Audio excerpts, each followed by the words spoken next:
Hey there, folks. Happy Friday. It's your certified sommelier and author of The Glamorous Gourmet, Stephanie Miskew, coming to you live on this fabulous Friday, August 18th, with this week's edition of Weekly Wine Picks. Super excited you could join me today. Thank you so much. We have a really fun session planned. This week I'm featuring the perfect wines to pair or to enjoy while watching the eclipse. I thought that was very timely, so I've got some really fun wines that are really going to enhance your viewing experience, and they're just all around delicious wines, and they're under $20 a bottle. Because I mean, let's face it, after blowing all the money on glasses and travel expenses, who has a ton of money left over to spend on wine, right? So that kind of went into making the selections today too. And man, people are just going crazy over this eclipse. And I couldn't wait to ask all of you, do any of you have any big plans to watch the eclipse? Are you going to a party, hosting a party, or even traveling to watch this thing? I know it's rare and it's like the first time in 40 years it's happened, but yeah, let me know if you are or have any plans. Just let me know in the comment section below. I'd love to hear about them. So this is episode 7 of my show. Again, it's my weekly wine pick show. We're here every Friday at 3 p.m. Eastern Standard Time, and I'm always happy to share some really delicious wine selections with you. So thanks again for joining me. I had a little technical malfunction as we were getting started, so take a minute and pour yourself something delicious while I just pull up the video here and make sure we are all good to go. I'm using a computer I haven't really used before, which is always fun. I always love a little technological drama. Let's see. Oh, there we are. Yay. Alrighty. Okay. So if y'all can hear me, if you want to go ahead and throw up a smiley, the emoji of your choice, the little heart, the thumbs up, smile, anything you want. I forget what they are right now, but just send me a little thumbs up, and I just know to let me know you can hear me. Oh, gonna use empty dark wine bottles to view the eclipse, Oscar says. Great idea. I love it. That's awesome. Keep them coming, man. You know I love your ideas. That's fabulous. You know, and I know now that school is back in session. I originally picked this time, like Friday afternoon, so I thought, what a great way to start the weekend, right? You know, I tell you about some wines on the way home. You can just swing by the wine store and pick up the wine you need to have a fabulous weekend. So that was initially my thinking when coming up with this time. But now that school's in session, in fact, if you're watching this now or at another time and you think Friday at 3 p.m. maybe isn't the best time, or because you're picking up the kids or something like that, let me know, because I'd like to accommodate, you know, as many people as I can, and I would appreciate your input on that. So, all right, a little bit about the format of the show, and essentially every week I feature 4 different wines, you know, depending on our theme. So, you know, I take a few minutes and I talk about the wines. I go ahead and I taste through everything. And then during that time, I love to get questions or comments from you. That's part of the fun of doing these, is that in real time, I can answer your questions or, you know, respond to any comments you have. So just go ahead and leave them in the comment section below. I usually try to keep it to about 20-30 minutes. I think we went a little over in the past couple weeks, but you know, I'm fine to hang out as long as you want, but I'm trying to keep it, you know, around 30 minutes. I know it can get a little long sometimes, but you know, you never know. We'll see what happens, right? And let's see. Oh, if you are watching this after the live broadcast, please feel free to go ahead and leave comments and questions as if you were watching it live, because I monitor these for a few weeks afterwards, and I'd be happy to answer any questions that you have.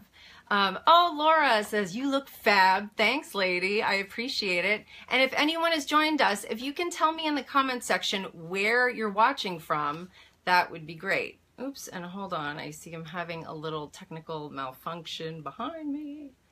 Let's see. Hold on one sec. Telling you, I've been doing it from different regions in my house. This is my latest one. This is the lady lounge, as I like to call it, which is my office. So let's see if we can get that working again. I thought it'd be nice to have a little Glamorous Gourmet up there. So in any event, this is just my latest attempt, and thanks for bearing with me. I appreciate it. So let's see. Oh, and I think there should be a little button on the right-hand side that you can click to say get notified when I go live. So in the future, if you want to be notified when I do go live, just click that and a little box will pop up no matter where you are on Facebook and let you know. I think you might even get a little something on your phone, but I don't know for sure. I'm still figuring this out. So, but anyway, thanks for joining me and thanks for your comments so far. Let's see. So, all right, as I mentioned earlier, we're going to be talking Eclipse wines today. These are fun wines featuring from around the globe. We've got wines from Italy, New Zealand, and California to share with you today. And again, these are really fun choices and, you know, all are under $20 a bottle. So it's not going to break the bank since you've gone ahead and spent all that money on viewing glasses. God, I hear those are even going for a lot of money. Go figure. I think we might get in the car and just drive somewhere. I don't know yet, though. We don't really have fast or finalized plans. So Oscar says, joining you today with a little 2015 Spanish Malbec Escudo de Oro in the glass. Fabulous, Oscar. And if anyone else has something in their glass, please tell me what it is. I know it's maybe a little early, depending on where we are, but if you're drinking, but you know, like they say, it's 5 o'clock somewhere. So, and it's Friday. Even if you're at work, I always like to say, I think your boss will understand. So go for it. So, all right, why don't we begin our tasting? Why don't we? So the first wine we have, and I've already poured it, is we're stopping in Italy. It's and again, they all have a great theme. The Luna d'Oro Prosecco Brut from Treviso, from the Veneto region of Italy, non-vintage. This bottle, $14 a bottle, 11% alcohol. I will do my best to show you the label by flipping the screen. And there we go. You can see, there we go. Prosecco, it's a very pretty bottle, but Luna, we've got the moon theme going on. I know it's a solar eclipse, but still, the moon is involved technically, so that's what the label looks like. I'll flip that back. Okay, and how do there we go, go down. All right, so, and for those of you who did join us last week, you might say, well, didn't you start with the Prosecco last week? Yes, I did. But it's my show. And I'm a huge fan of bubbles, so I just went ahead and picked another bubbly to start with today too. And you know what, Prosecco is just so great and so friendly. It can make a special event like the Eclipse seem very special, but usually Prosecco is so reasonably priced, it makes drinking sparkling wine every day very reasonable, and I love that. I also picked this one also for the name, because it's very, you know, timely. And also, this is a beautiful dry Prosecco. On the label, it said Brut. Whenever you see the word Brut on a sparkling wine label, that means that that wine was intended to be dry. And by dry, I mean not sweet. Because I think we've all had some Proseccos that have been a little sweeter in flavor, and that's fine if you like that. I just personally prefer a dry style Prosecco. How about you? Do you like either one, sweet or dry Prosecco? If so, tell me in the comment section below. Oscar, I know a certain someone who probably likes a little sweetness to her Prosecco. Hey Fran, I hope you're doing well. And that's okay. So, you know, a lot of people compare Prosecco and Champagne, but they're actually quite different. Not only are they from totally different regions, I like a thumbs up. Obviously, Prosecco's from Italy and Champagne's from France. They're also made from totally different grapes. Champagne's usually made from Chardonnay, Pinot Noir, and Pinot Meunier. And Prosecco is made from a grape called Glera. It used to be called the Prosecco grape, but now they call it I think its real name, which is Glera. Also, the way they are made is totally different. Fran says hi. Hi there, lady. Good to hear from you, as always. Prosecco is made using a method called the Charmat method, in which the secondary, to get a little wine geeky on you, the secondary fermentation takes place in a stainless steel tank, whereas the method traditionnel used to make champagne takes place in the bottle, the actual bottle the wine is later served from. So it's more time and cost and labor intensive, whereas the Charmat method is not. That's what allows Prosecco to have these awesome prices, that so we're able to enjoy it every day if we want. So I think that's about all I wanted to get to before we jumped into the tasting. So for those of you maybe joining us for, how many of you out there are joining us for the first time today? If you are, just leave me a little comment below or throw up a little emoji. Hold on, I'm going to try to scroll down. I'm not good at using this. Awesome. Oh, good. Okay, hold on. Again, new computer. It's always great to try a new computer as you're jumping onto a live show. But in any event, let's go ahead and go through our tasting. I like to use the 6 S's, and I actually added an S recently, and I'll tell you why when we get to it. So first of all is C. The first S is for C. And as those of you who have joined me before know, there's so much you can tell about a wine from looking at it. And you can see this wine is a beautiful pale lemon yellow. It's very translucent. You can see the bubbles in it, obviously indicating it's a sparkling wine.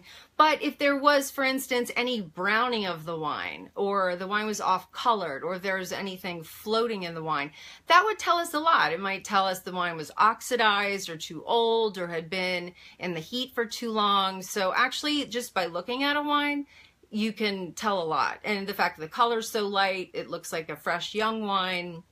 And yeah, it looks like it's ready to drink. So let's see. First timer, and I'm already enjoying this. Thank you, Robin. Great to have you. Thanks so much for joining us. Ooh, Khaki, good to see you, lady. Thanks so much for joining me. Awesome. We have a good group today.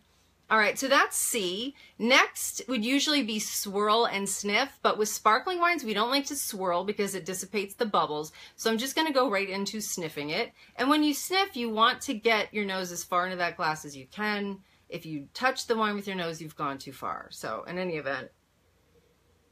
And the nose on this wine is, gosh, just what you would expect from Prosecco. It's known for having beautiful aromas of white flowers and citrus, and God, that's just beautiful. Yeah, white flowers, citrus, a little bit of green apple, but again, it smells crisp and refreshing. And next is sip and swish. This is where I've added the extra step. When you're trying wine for the first time, sip, and not just sip it, but swish it around your mouth so it really kind of coats your palate.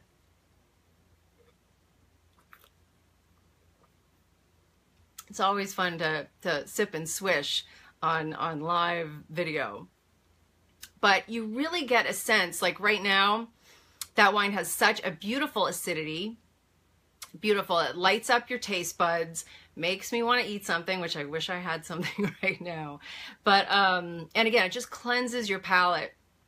Beautiful notes of lemon zest and green apple, and again, that white floral thing is going on. That's just beautiful. But it, you know, it's light, it's fruity.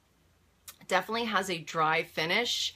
And while professionally I would usually spit after tasting a wine, it's Friday, so I'm going to savor the wine. But again, this is a lovely little Prosecco. I also love Prosecco not only because it's very reasonably priced and delicious, it's also perfect if you're a brunch person and you like to rock a little mimosa or Bellini action. Prosecco is a great choice. You don't want to use your pricey champagne and add your peach puree or orange juice. You really want to get a wine that's still a great wine, but you know, it's more suitable for mixing. So that's why I like Prosecco as well. And Khaki asks, what would you pair with it? That's a great question, girl. I would pair nothing with it, or I love a Prosecco. There's two ways you can go. If you want to pair like with like, you could pair this with like a goat cheese, a fresh goat cheese, like a chèvre, Or if you wanted to do contrast, you could pair it with a brie. And the beautiful, the acidity of this wine cuts through that richness of the brie. So, or that Saint Angel that we've had together sometimes that Phil really likes, that would be a great pairing for Prosecco or Champagne. So those would be my, my two initial things I thought of. But honestly, this is so food friendly, you could pair it with many different things. So, and let's see, Laura asks, Larry's opening a Silk Bar Rosé Brut Prosecco. That is so funny, Laura. I just discovered that Prosecco. It's delicious. Can I ask you where you first heard about it? I would love to know, because where were we? I think at La Serena. Actually, no, I was doing a segment with Marcello and he brought it and I thought it was totally delicious, but I haven't ordered any for myself yet, but very good. Very good. Good choice. So that is our first wine of the tasting. Any other questions about this wine? Feel free to, again, hit the comments section. I will get them answered, I promise. And let me take another sip before we move on. And let's see. And are anybody watching, are you all Prosecco fans or sparkling wine fans? Laura, I know you are. And Kaki, I know you can be. So, but anyone else, are you someone who would drink Prosecco on a daily basis, or are you more of a red wine fan? Just let me know. Leave me a comment. So our next wine of our tasting is, let me move on. Let me manage all the stuff I have going on behind the scenes. Oh, technical difficulties. Okay, so our next wine is the Giant Sky. Oh, La Serena Wine Dinner. Loved it and bought a kit. That's so funny. That's where I heard about it too. He must like have the market cornered on Silk Bar Prosecco. That's awesome. Fran says as long as it's sweet. Yeah, you know what? I'm going to find one just for Fran, a great Prosecco. In fact, La Marca is a great one that has some sweetness to it. That I do like it. It just does have a little sweetness to it. But I think Fran would probably love that. So in any event, all right, let me try to show you this label. Oop, there we go. All right. And it's actually a beautiful label. And it's again, Giant Sky Sauvignon Blanc from the Marlborough region. I'm going backwards here. From the Marlborough region of New Zealand. It's a 2016 vintage. And again, it's a really pretty label. Let's see. Cool. But yeah, Giant Sky, I thought, you know, Eclipse, it's kind of timely and theme appropriate. So, you know, I'm doing my best here. But anyway, yeah, delicious wine. And I think we have some new people with us. If you're joining us for the first time, just go ahead and leave me a comment and let me know where you're watching from. I also think I forgot to mention earlier before we jump into our Sauv Blanc, if you are watching this show after the live broadcast, please feel free to go ahead and comment and ask questions just as you would if you were watching it live. I'd be happy to come back and answer your questions for you or respond to your comments. So just go ahead and do that. I'd be happy to, like I said, get that answered for you. So again, I haven't featured a New Zealand Sauv Blanc before on the show, but this one is quite lovely. Let's see. Sauvignon Blanc, especially from New Zealand, is known for being like grassy and grapefruity and delicious. And it's actually more kind of intense than its counterparts that are from France. There's Sauvignon Blanc grown in the Loire Valley at Sancerre or Puy-Fumé, and also at White Bordeaux, Sauvignon Blanc is a big component. Hey there, Dawn. Thanks for joining us. We're thrilled to have you. Pour yourself a glass of something delicious and join in. But in any event, so yeah, Sauvignon Blanc from New Zealand is really different in style. And part of that is because of the climate. In France, you have a very, very cool climate. But in New Zealand, again, it's still cool, but it's a bit warmer, which allows the fruit to get riper, which means more intensity, more fruit flavor, and a little higher alcohol content generally. But again, it's quite different in style. Has anyone tried Sancerre or Puy-Fumé, or even White Bordeaux? Are you a fan of any of those wines? I'd say that New Zealand Sauv Blanc is closer to California Sauv Blanc, although California Sauv Blanc is more peachy, whereas I guess New Zealand is more, again, it's very freshly cut grass and grapefruit. And but I mean, hey, delicious. And so nice that there are all these different types of it, which is nice. So let's see. Again, this one was fermented entirely in stainless steel. And Robin says, I love any white from New Zealand. Yeah. And most of those whites are going to be Sauv Blanc. Some Chardonnay, but mostly it's kind of so well known for doing beautiful examples of Sauvignon Blanc. But thanks for the comment. I always love to know you guys like to drink. So, and that helps me pick, you know, different themes based on what I think you guys like. So that's very helpful. So again, fermented in stainless steel. And what does that mean? If you just think of it, that stainless steel is the opposite of oak. So with stainless steel fermented wines like this, they're crisp, fresh, and fruity. You have very lively wines with great acidity. And oaked wines are more, they're heavier.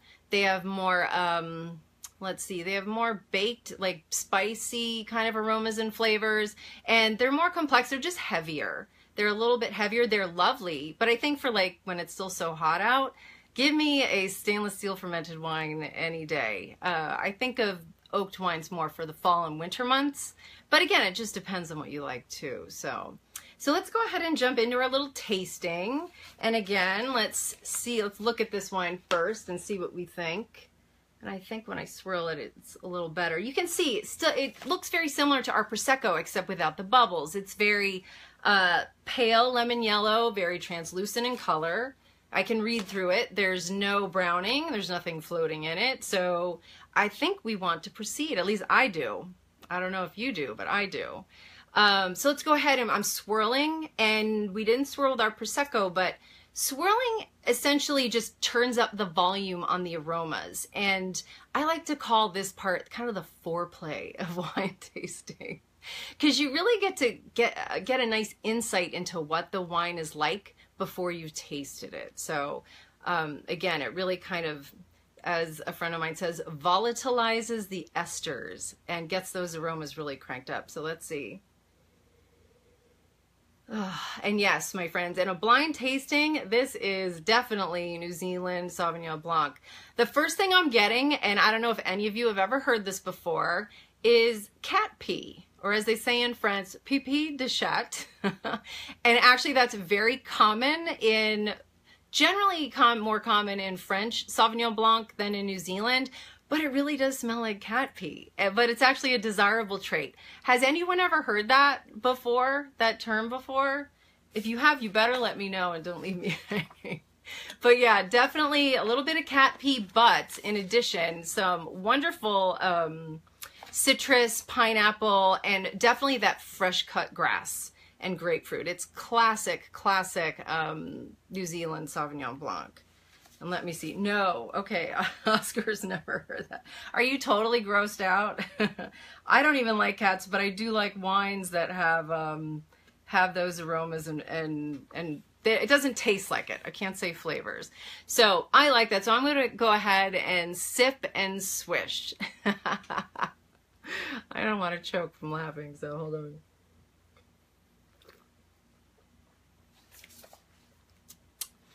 And again, yes, luckily it does not taste like cat pee. It just tastes like, gosh, beautiful. It's like you just bit into a grapefruit. Like you cut the grapefruit open, cut yourself a piece and bit right into it. Freshly cut grass, green apple. Yeah, it's making my mouth water. It has, you know, high acidity, which is what people love about these wines, and I do too. That's just delicious. And again, yeah, so it very much represents what it smells like on the palate, but then I think it even gives you more. And yeah, and the finish goes on. And I would pair this wine would also be a great pairing for a goat cheese because of that tanginess. Very, I love your emoji, Oscar, very appropriate. But honestly, mention that to other somms and wine geeks, and they'll be like, oh yeah, Sancerre oftentimes smells like that. Oftentimes Puy Fumé as well. But anyway, the grilled fish would also, you know, I picture like some grilled mahi with like a mango salsa or something on it. This wine would be awesome with. So very, very good. But in any event, I hope I haven't turned anyone off to New Zealand Sauvignon Blanc. Are any of you big fans of New Zealand Sauv Blanc? If you are, let me know. And if you are, which one is your favorite? just let me know in the comment section below. And of course, if you have any questions. So, well, while I take another sip of wine before we move on to our next one. Ah, yes, delicious. Fabulous. Robin says, sounds like a great pairing with a salmon salad. Yes. I also love Pinot Gris with salmon. The viscosity of Pinot Gris is it really mirrors kind of the oily texture of salmon and is really good. This wine would be really delicious too, though. Great comment. Oscar says, goes well with Friskies. Yeah. It probably would. That's a very good point, Oscar. I love the comic relief. That's awesome. Pair with Sparrow. Yes, yes. Sparrow sashimi. Very, very delicious. All right, let's see. Next, I'm going to do this one. Pour myself a little first. Okay. Let me show you this bottle. This is probably the best theme one for our Eclipse theme. Let me see. Okay. So how's this, folks? Bam. We have the Radius Eclipse from California, 2015. I mean, look at that label. Is there a more perfect wine to pair with your Eclipse? I don't think so. Anyway, that's it. I was super psyched to find that one. There we go. So yeah, so again, 2015 vintage. So for those of you who are just joining us, we started out in the Veneto region of Italy with our Prosecco, and then we stopped by Marlborough, New Zealand for a delicious Giant Sky Sauvignon Blanc. Again, we're going with the Eclipse theme, so I think we've got it down so far. And now we have the delicious Radius Eclipse Red Blend from California, 2015 vintage, $13 a bottle. I'm telling you, all of these wines are tremendous values. I'm going to tell you where you can find them all at the end. 13.5% alcohol, so we're ramping up the alcohol a little bit. Oscar says, excellent, nice. So for our red wine lovers, and actually if you're watching right now, are you a red wine lover or a white wine lover or a sparkling wine lover? Pick one and let me know in the comment section below. I like to know who I'm dealing with. So in any event, so this wine is actually, again, California is known for producing beautiful, juicy reds. You know, you get the warmer climate there as compared to anywhere else in the old world like France or Italy. So California gives us that fruit that we love, the plush, lush, delicious, fruity wines that are just so eminently enjoyable, and this is definitely one of them. It's a blend of, I think, I couldn't find the actual technical sheet on this wine, but I would guess predominantly Merlot with a little Cabernet Sauvignon and maybe some Zinfandel. It also said there was maybe a little Tempranillo in here as well. But again, just a really delicious wine. This would be a wine I would pair with barbecue. Oh, and Oscar's a Cabernet fan. Fabulous. Robin says, white in the warmer months and red when it gets colder. I'm with you on that. That's wonderful. Let's see. Yes, I do that too. You know, it's seasonal. I have a favorite wine depending on, you know, what season it is and what I'm eating. So that's great. Laura says, true wino, love them all. Equal opportunity wine lover. I knew I loved you. That's awesome. So good answer. Good answer. So again, yeah, this would be your go-to barbecue wine. I don't want to drip on my papers. Yeah, barbecue wine. It's, anyway, we'll get to the tasting part and I'll explain why. But I'm going to, so we'll run through our S's. So first is C. You can see that this is just, I hope you can see it, is purple, deliciously bright purple, as a young wine would be. If this wine had any browning or it was more of a garnet brown color, that would tell us the wine was older, but this is fresh and youthful looking. It's semi-translucent.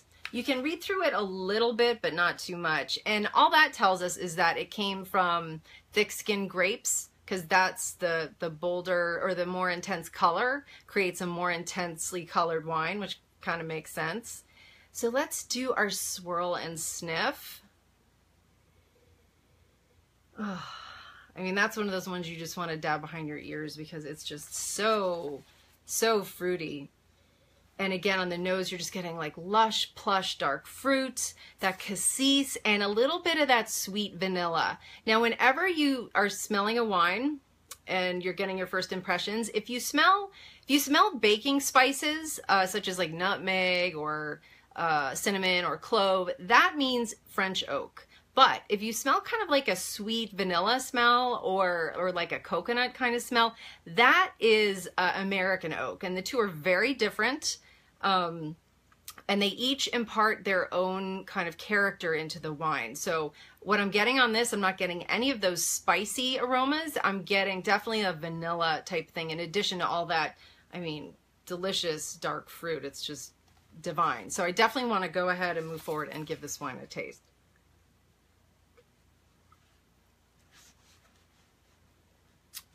Awesome. Gosh, I'm hitting buttons here. I don't know what I'm doing.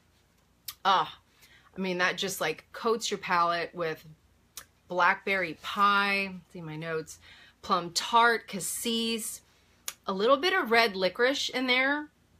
But I mean, this is a hedonistic red. And the tannins are very plush. So for those of you who don't like when you sip a red wine and it kind of sucks the moisture out of your mouth, this doesn't have any of that. It's just eminently enjoyable and juicy and delicious.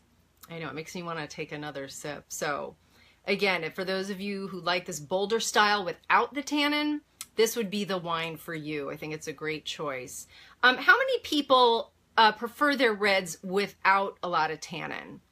You know, and again, that's that sensation where, again, the water's being stripped out of your mouth. Some people like that, but other people don't. They mostly prefer the fruit, which is fine. Again, there's no wrong answers here. And it's a safe zone for questions. So there are no dumb questions, my friends. Especially when it comes to wine, which can be very confusing. I totally get that. So feel free to ask away.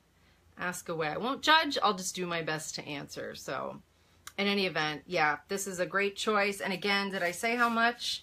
$13 a bottle.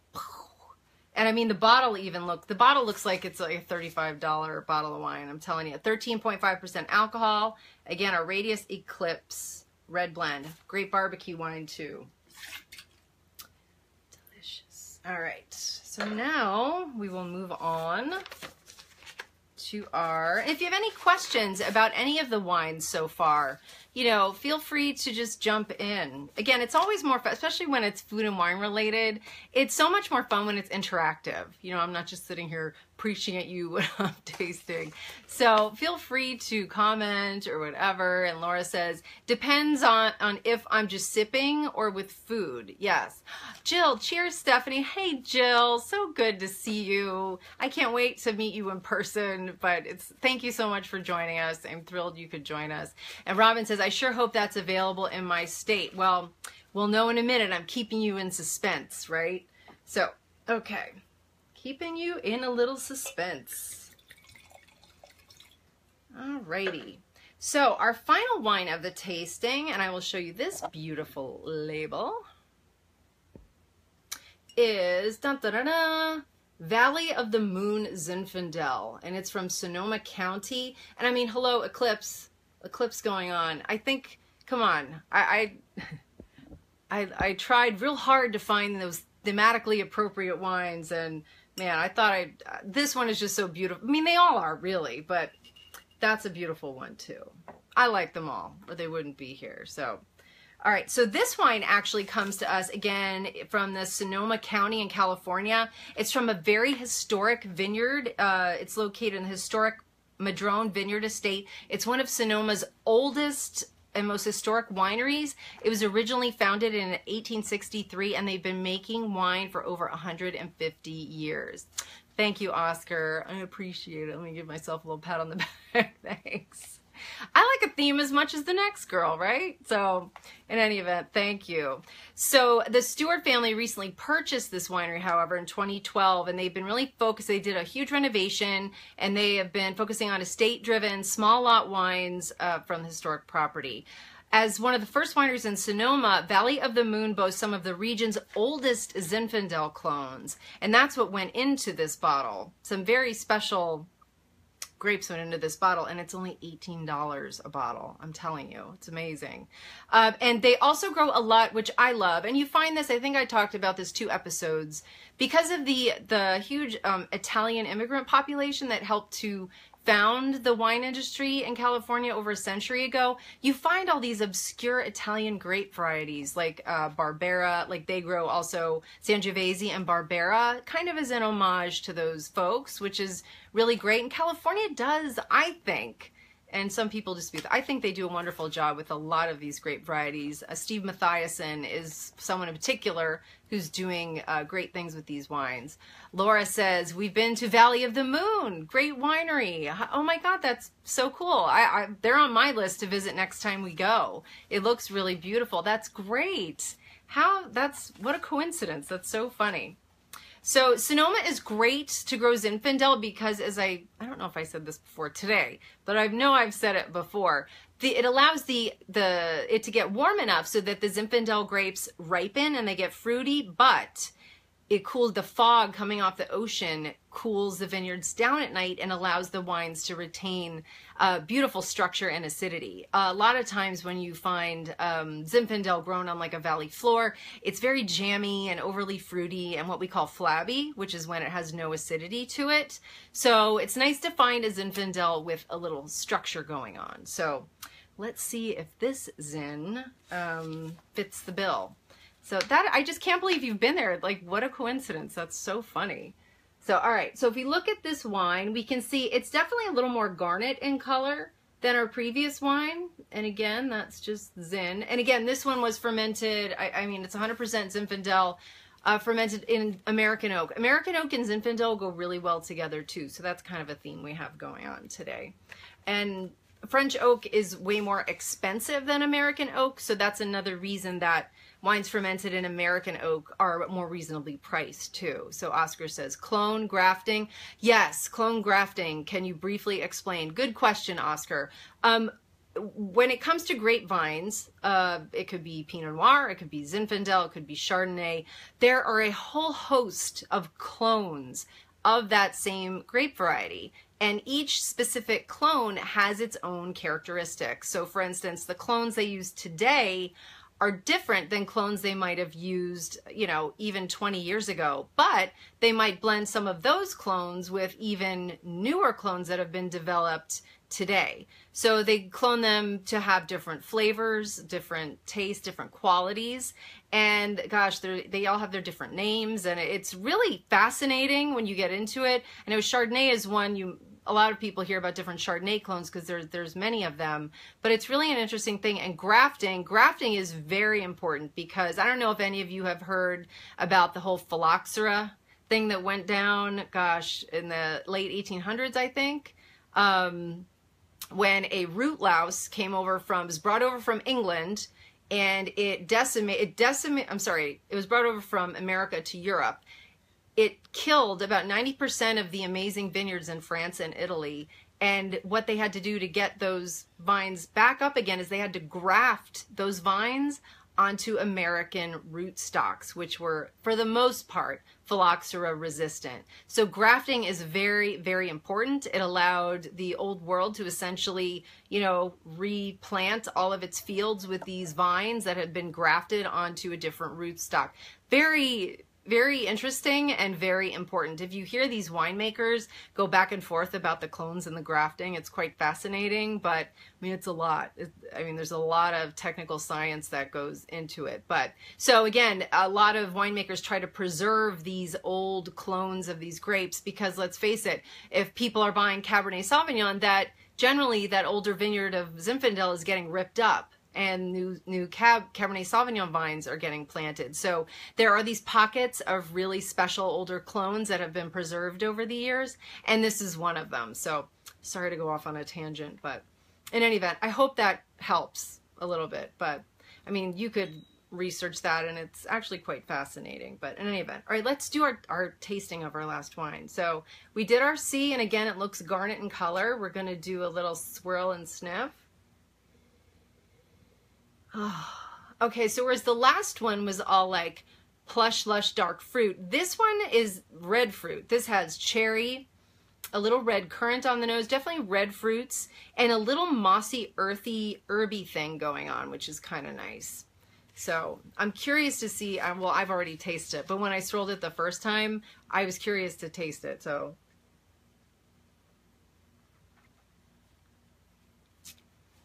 And again, in fact, tasting these wines back to back, you see what we kind of mean by structure, because the previous wine was just hedonistic and fruity and delicious and juicy. And this wine, and it's a few years old, what is it, the 2012? Yeah, it's got some fruit, and it has like that ripe cherry thing going on. Let me see my notes. Just, yeah, but it's earthy, and it definitely has kind of an herbal thing going on, but it's very nice. But it also has a beautiful acidity. It's kind of lighting up my taste buds, and it definitely has tannins. So for those of you who like tannins to your wine, this is the way to go. It's quite lovely, actually. This would be a great wine to pair with burgers and steaks, because those tannins allow it to really kind of stand up to the fat in the meat. And this one would be actually a great choice, and a great looking label too. What's not to love about it? So yeah, so very different from our last wine, but delicious nonetheless. Just different in a very good way. Yeah, very, very nice. All right, so are there any questions, comments, concerns about any of our Eclipse wines as we wrap up our tasting? Anybody? Anybody? Bueller?